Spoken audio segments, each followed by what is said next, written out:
ओम। सभी को सादर नमस्ते जी। आइए आज रविवार का दिन प्रातःकाल मुहूर्त में परमपिता परमेश्वर को श्रद्धा और समर्पण के साथ स्मरण करें, नमन करें। ओम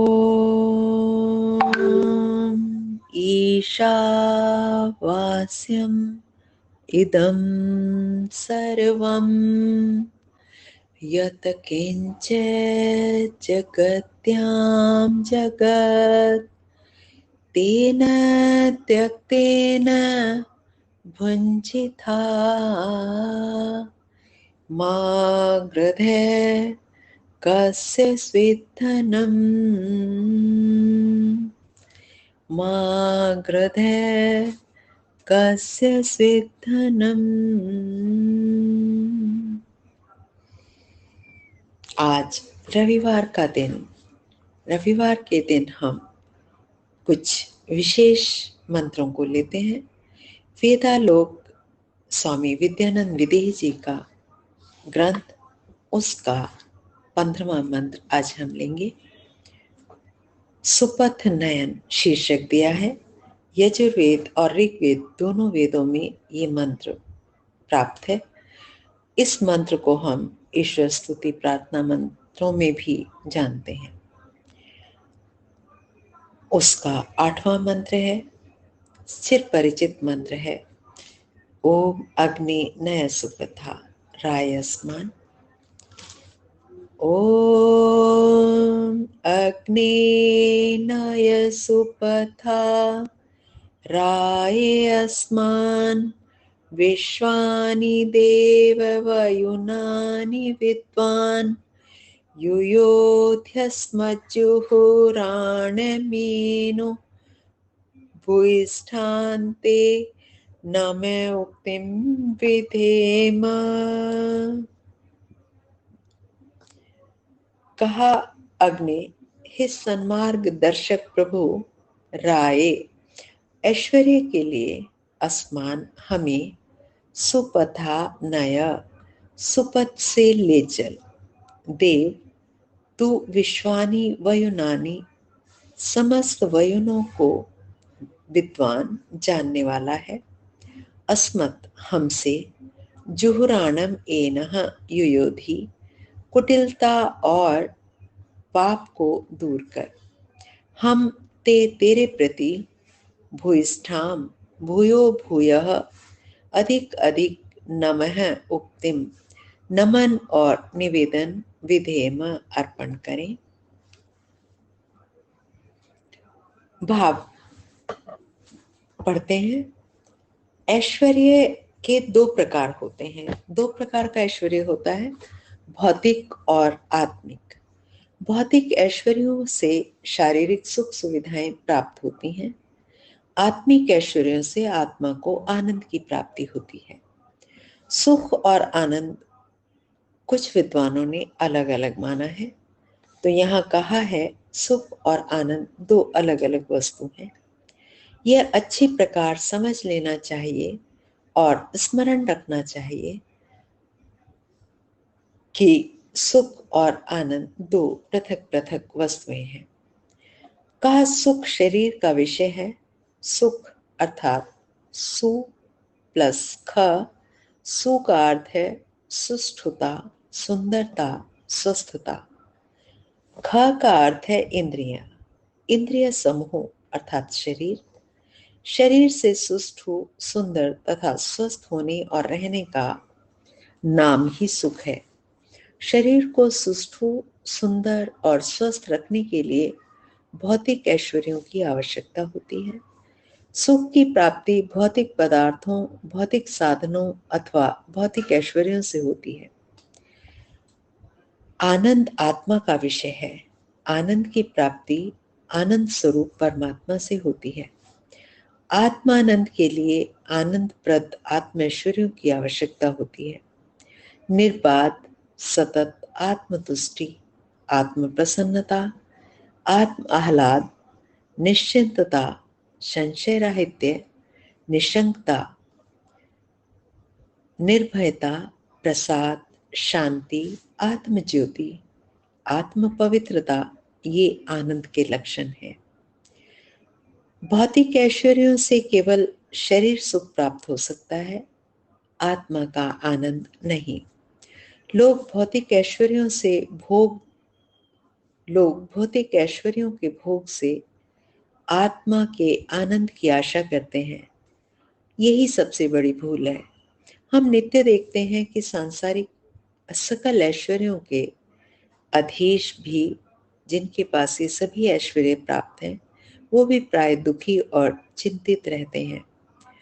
रुपया पैसा, सोना चांदी, हीरे जवाहरात, कोठी बंगला, पुत्र पौत्र, मोटरयान, सब कुछ होते हुए भी लोग व्यथित और दुखी क्यों हैं? इसीलिए कि वे नहीं समझते कि भौतिक वैभव और नश्वर संपदा अंततः शांति और आत्मानंद की प्राप्ति नहीं करा सकते। भौतिक ऐश्वर्य से जिस प्रकार शरीर सुखी और सुपुष्ट होता है, उसी प्रकार आत्मिक ऐश्वर्य से आत्मा आनंदित होता है। सदाचार, धर्माचरण, ईश भक्ति, सत्संग, स्वाध्याय, योगाभ्यास ये आत्मिक ऐश्वर्य हैं, जिनसे आत्म अवस्थित होकर आत्मदर्शन, सत्य अनुभूति और ब्रह्म साक्षात्कार करके आनंद को प्राप्त रहता है। आत्मिक ऐश्वर्य तो प्राप्त ही सुपथ पर चलने से होते हैं। भौतिक ऐश्वर्य भी वे ही सुखदायी होते हैं जो सुपथ पर चलकर प्राप्त किए जाएं। सुपथ पर चलते हुए जो धन ऐश्वर्य प्राप्त किए जाते हैं, उनमें जो बरकत, जो सुधन्यता होती है, वह उन धन ऐश्वर्यों में कहाँ जो कुपथगामिता से प्राप्त किए जाते हैं। शरीर और आत्मा के संबंध का नाम ही जीवन है। जीते जी इन दोनों की पृथकता की कल्पना भी नहीं की जा सकती। जीते जी इन दोनों का एक दूसरे पर निरंतर प्रभाव पड़ता रहता है। आत्म साधना से शरीर इंद्रियों का व्यवहार सुधरता है और शरीर का सत्व शुद्ध होता है। तो दूसरी तरफ शरीर इंद्रियों की व्यवहार शुद्धि तथा शरीर की सत्व शुद्धि से आत्म साधना का मार्ग प्रशस्त होता है। इसी प्रकार भौतिक ऐश्वर्य तथा आत्म ऐश्वर्य का परस्पर अपृथक्य संबंध है, यानी कि ये दोनों कभी पृथक नहीं होते और एक दूसरे पर निरंतर प्रभाव डालते हैं। आत्म साधना करते हुए सुपथगामिता के साथ जो भौतिक ऐश्वर्य प्राप्त किए जाते हैं, वे आत्म ऐश्वर्यों की संपादना में सहायक होते हैं। आत्मा को भुलाकर यदि कुपथ हम गामी हो जाएं, तो जो भौतिक संपदाएं प्राप्त की जाएंगी वे आत्महानि करेंगी, सर्वनाश का कारण होंगी, दुख और क्लेश का हेतु होंगी। कुपथ के मार्ग से कमाया हुआ धन तो भोग, रोग और शोक में अपव्यय होता है। सुपथगामिता से लब्ध धन, यानी कि सुमार्ग से चलकर जो धन प्राप्त किया जाता है, वो निरोगता, स्वास्थ्य, सौंदर्य, सदाचार, सद्विचार, आस्तिकता तथा धार्मिकता का बढ़ाने वाला होता है। नित्य प्रातः सोकर उठते ही प्रार्थना कीजिए, अग्ने नय सुपथा राय अस्मान। हे प्रभु, ऐश्वर्य की प्राप्ति के लिए हमें सुपथ से लेकर चल। उभय ऐश्वर्यों की प्राप्ति के लिए हमें सुपथ पर चला। हमें दोनों ऐश्वर्य चाहिए, उसके लिए भी हम सुपथ के गामी हों। पाप के पथ पर चलकर हम धन ऐश्वर्य संपादन न करें। सुपथ पर चलते हुए ही हम धन ऐश्वर्यों का अर्जन करें और सुपथ पर चलते हुए ही हम उनका सदुपयोग करें, सद्व्यय करें। प्रातः उठते ही हम यह प्रार्थना करें, दिन भर हम तदानुसार आचरण भी करें। केवल प्रार्थना से कुछ नहीं होगा और रात को सोते हुए हम आत्मनिरीक्षण करके देखें कि हमने कहाँ तक अपनी प्रार्थना के अनुसार प्रयत्न किया है, पुरुषार्थ किया है। प्रार्थना और पुरुषार्थ का सहचर होने पर ही हमारी प्रार्थना पल्लवित होती है, फलवती होती है, पुष्पित होती है। अग्ने नय सुपथा राय अस्मान। हे प्रभु, धन ऐश्वर्य की प्राप्ति के लिए हमें सुपथ पर चला। धन ऐश्वर्य की प्राप्ति के लिए हम कभी भूल कर भी कुपथ पर न चलें। हमें सदा ये स्मरण रहे कि धन ऐश्वर्य ही क्या, संसार का कोई भी पदार्थ और कोई भी जन न हमारे साथ आया था, न हमारे साथ जाएगा। न धन शाश्वत है, न जन शाश्वत है। फिर क्यों इनके लिए हम पाप के भागी बने। कुछ काव्य पंक्तियां कही हैं। जीवन के अंतिम क्षण तक ही नाथ सुपथ पर मुझे चलाना। कभी भूलकर चलूं कुपथ पर, खींच मुझे तुम पीछे लाना। नश्वर धन वैभव के लिए कभी कुपथ पर भटक न जाऊं। धन वैभव पाऊं तो भगवन सदा सुपथ पर चलकर पाऊं। जन धन वैभव साथ न आया, साथ न ये मेरे जाएगा। चलना पड़े यहाँ से जिस दिन, काम न कुछ मेरे आएगा। फिर मैं विदेह धन हेतु चलूं कुपथ पर पाप कमाऊं। अग्नि नय सुपथा राय माँ, क्यों ना निरंतर यह पद गाऊं। कहा वयुन नाम गति और चेष्टा का है। यहाँ जो कुछ है सब गतिशील है। निर्गति और निश्चेष्ट यहाँ कुछ भी नहीं है। यह सारी सृष्टि और सृष्टि में स्थित ये सकल लोक लोकांतर अनवरत गति कर रहे हैं। एक एक अणु, एक एक परमाणु सतत संतत निरंतर गति कर रहा है। वह सर्वनियंता प्रभु प्रत्येक गति और प्रत्येक चेष्टा को सर्वतः जान रहा होता है। पत्ता भी जो हिलता है तो उसे भी वह जान रहा होता है। प्रत्येक प्राणी और प्रत्येक मनुष्य जहाँ जो कुछ करता है वह उस सब को जहाँ का तहाँ, जब का तब ही जान लेता है। इतना ही नहीं, वह तो विचारों और भावनाओं की गति को भी जान रहा होता है। प्राणी के विचार और भावना तक को वह जानता है। सुपथगामी ऐश्वर्य के अभिलाषी कहते हैं, देव तू समस्त गतियों और चेष्टाओं को जानने वाला है।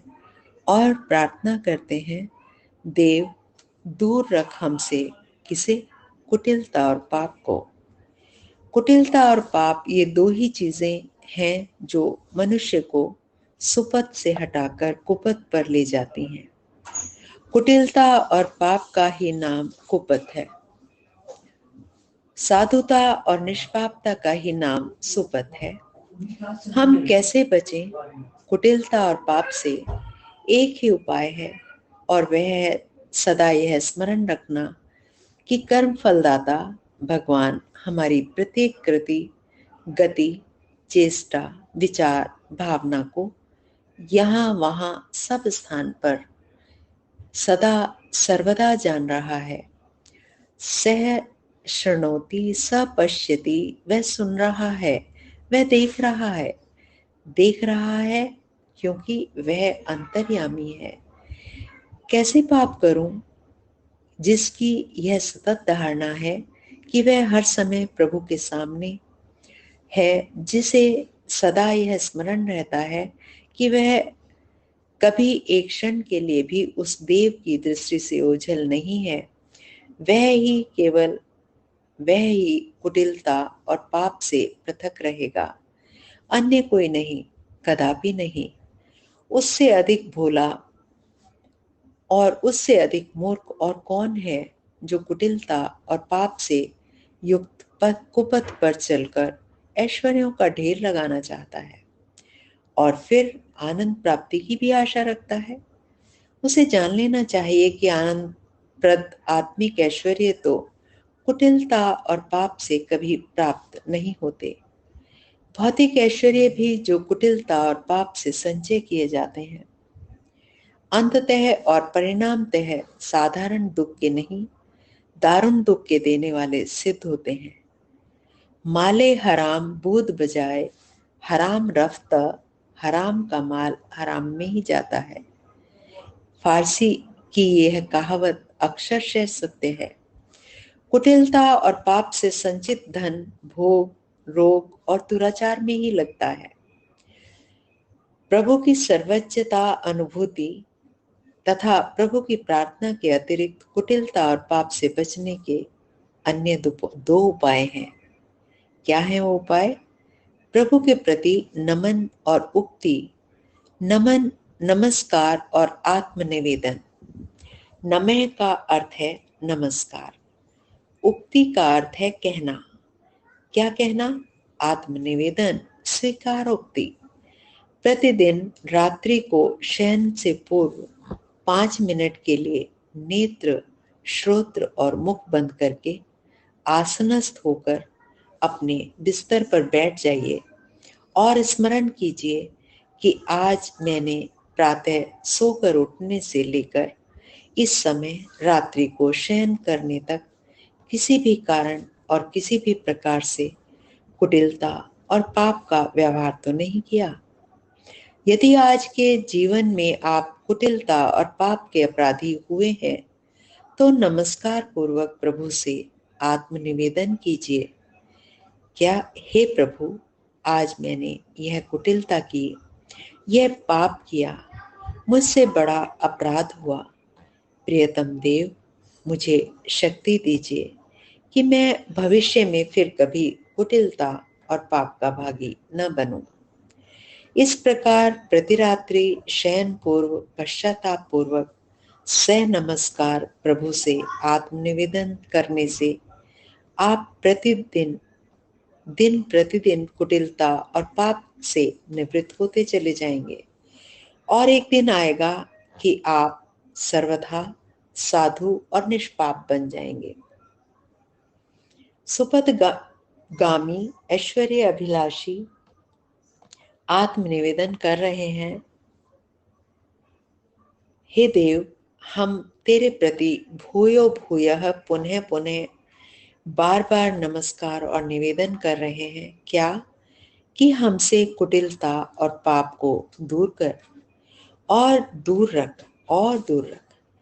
आत्म कल्याण और विश्व कल्याण की कामना करने वाले निसंदेह ऐश्वर्य की कामना करें और ऐश्वर्य संपादन करें, किंतु वे सदा यह अवश्य स्मरण रखें कि सुपथ से संप्राप्त ऐश्वर्य ही व्यक्ति, परिवार, समाज, राष्ट्र और संसार का मंगल करते हैं, शुभ करते हैं। कुपथ से कमाया हुआ ऐश्वर्य वह अग्नि है जो सर्वस्व को भस्म कर देता है। अपने पुरुषार्थ में विश्वास रखिए, अपने धर्म और सुकर्म में विश्वास रखिए, अपने भाग्य में विश्वास रखिए और सर्वोपरि अपने भगवान में विश्वास रखिए। ऐश्वर्य प्राप्ति के लिए एक पग भी कुपथ पर न चलिए। कुटिलता और पाप का आश्रय न लीजिए, अन्यथा आपकी महती हानि होगी। आपका लोक और परलोक बिगड़ जाएगा। आपका अपना जीवन और आपका अपना परिवार भ्रष्ट हो जाएगा। कुटिलता और पाप के ऐश्वर्यों की चमक चंद रोजा होती है। साधुता और धर्म के ऐश्वर्यों की दमक चिरस्थायी होती है। कुटिलता और पाप से धन जितनी तीव्र गति से आता है उतनी ही तीव्रता से वह चला भी जाता है। सुनीति, सुरीति और सुसाधनों से धन बहुत धीमी गति से आता है, किंतु वह कल्याणकारी और चिरस्थायी होता है। आगे कहा, और आत्मिक ऐश्वर्य तो केवल सुपथ पर चलने से ही उपलब्ध होता है। आत्म ऐश्वर्यों के अभिलाषियों को सतर्कता पूर्वक सदा सुपथ पर ही चलना चाहिए और तत्परता से कुटिलता और पाप से सर्वथा अछूता रहना चाहिए। उन्हें स्मरण रखना चाहिए कि प्रभु के सर्वत्र व्यापी नेत्र उन्हें सर्वत्र देख रहे हैं। उन्हें चाहिए प्रत्येक अवसर और घटना पर वे प्रभु को नमस्कार करते रहें। वे प्रभु के अभिमुख सदा विनम्र बने रहें और प्रभु से सदा आत्मनिवेदन करते रहें। क्या? प्रभु ले चल हमें सुपथ से उभय ऐश्वर्य के लिए, घट घट वासी अंतर्यामी, जान रहा तो सब गतियों को, हमसे तू रख दूर सदा ही कुटिल कुटिलता और पाप को, भूयो भूयः तेरे प्रति हम अर्पण करें नमन और उक्ति, अर्पण करें नमन और उक्ति। व्यक्तियों, परिवारों, समाजों और राष्ट्रों के लिए यहाँ एक चेतावनी है और है एक प्रचेतना। क्या सच्चे सुख, सौभाग्य और ऐश्वर्य की अभिलाषा है तो सुपथ पर चलो। प्रभु को हाजिर नाजिर जानकर कुटिलता और पाप से बचो।